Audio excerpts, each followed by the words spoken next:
আমলবিহীন ইমান হুট করে দেখেন না, এই করে ফেলবো, ওই করে ফেলবো, ওই করে ফেলবো, অথচ ওই ব্যক্তি যে এত কিছু করার জন্য বলতেছে যে আমি এটা করে ফেলবো, ওটা করে ফেলবো, সে নিজের নাফসের বিরুদ্ধে সে জিহাদ করে সে পরাজিত সৈনিক। তাকে তার নাফস ফজরের সালাতে উঠায় না, তো এই নাফস কিভাবে তাকে জিহাদের ময়দানে নিবে? এই নাফস কিভাবে তাকে শত্রুর মোকাবেলা করাবে?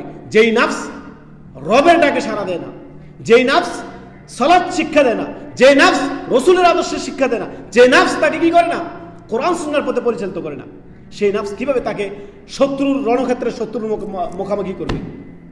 শুধু মুখের বলি সুবহানাল্লাহ, ইমানের বলে বলিয়ান যখন মানুষ হবেন, আল্লাহ তার অন্তরে ইমানকে দৃঢ় করে দিবেন। যখন রসুল সাল্লাল্লাহু আলাইহি সাল্লামের আদর্শে যখন জীবন করবেন, তার অন্তরে ইমান দৃঢ় হবে।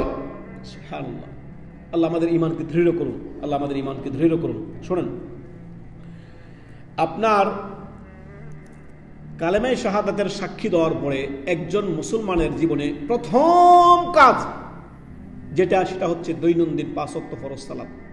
যে ব্যক্তি 5 ওয়াক্ত ফরজ সালাত পড়ে না, সঠিক মতে সে কখনোই মুসলমান থাকতে পারে না।